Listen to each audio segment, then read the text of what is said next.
Hello everyone, welcome to this video. Today I would like to present the main terms about music theory in English.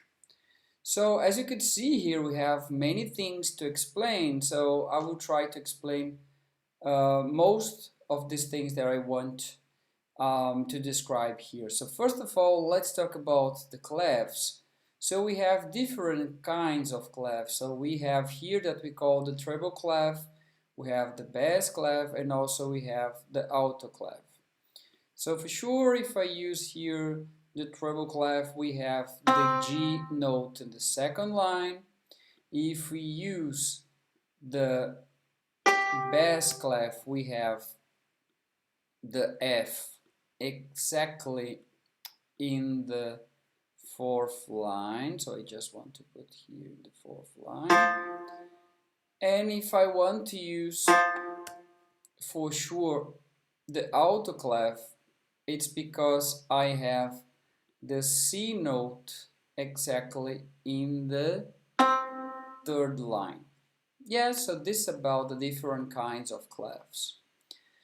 Second, we have the key signatures. So the key signatures is about how many accidentals I have in my specific here key signature. So as you could see here, we have many different kinds of key signatures with more sharp notes. Yes, so in English we call this symbol here as a sharp note. Or I can have what I can call the number of flat notes. So we also use this term in English. So when I use this symbol, I'm referring to flat notes. So for sure I will not explain the order of all these accidentals here, but just to be sure that when I'm talking about the key signature, I'm talking about the possible tonalities considering the different key signatures. So for example here, I can have G major and also E minor, so I have the major and the relative minor. So this is a way that you can understand exactly all these different things. We also have the term that we call the time signature. So how we organize the measure or the bar. So this is one bar, second bar, third bar, fourth bar, or I can say also first measure, second measure, third measure, fourth measure, and so on.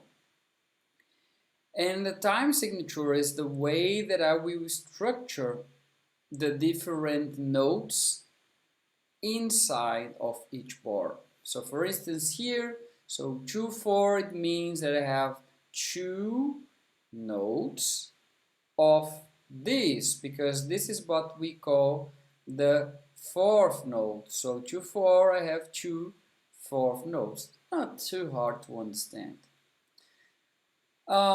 Yes, we use this symbol, that the common thing that normally we use also for 4/4 or for in many ways. Normally we use for 4/4, but normally this is not too typical, because normally we use more the 4/4 like this. It's easier. Okay, so here, as I said before, we have the different kinds of accidentals that I described before. So we have the sharp, we have the flat, we have the natural that we use many times, and also depending, you can use add brackets to accidental, but this is not the case.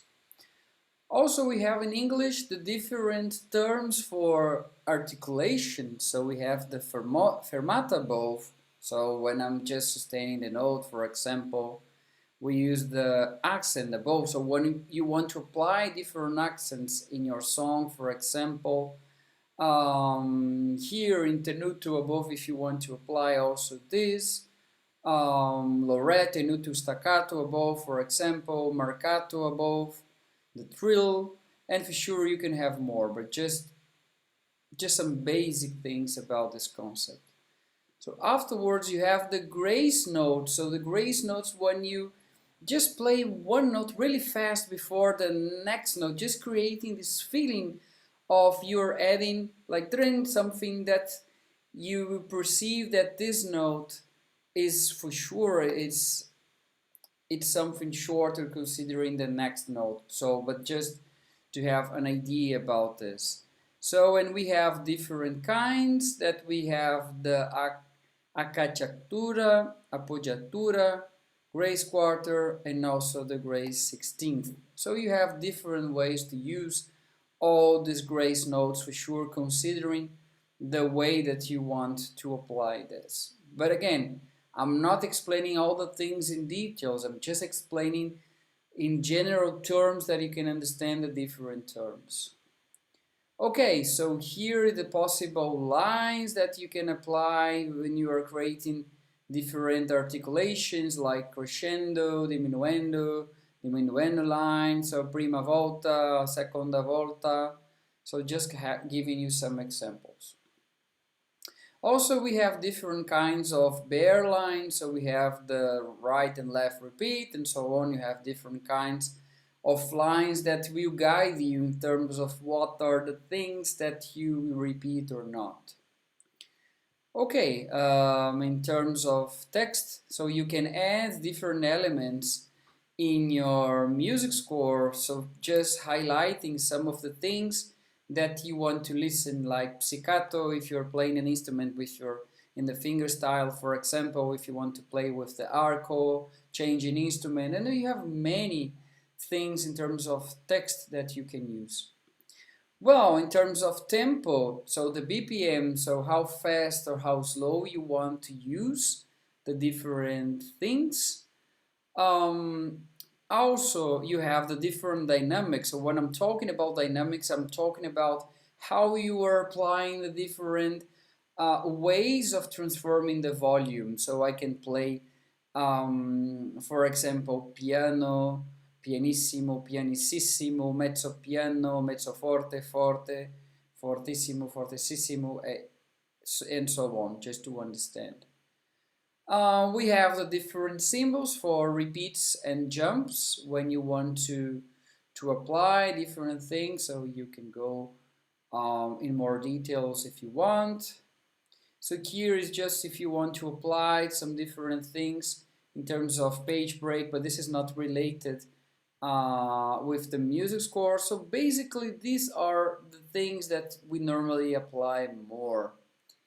Okay. Well, normally we don't use too much this part here, but just if you have curiosity, you can have here that they call the being properties. Well, basically, these are the things that you need to know about the English terms. So yes, it's a lot of things to reflect, but it's nice to have this first video just understanding all these different terms. Yes, so thanks for watching and see you in the next video. Bye bye.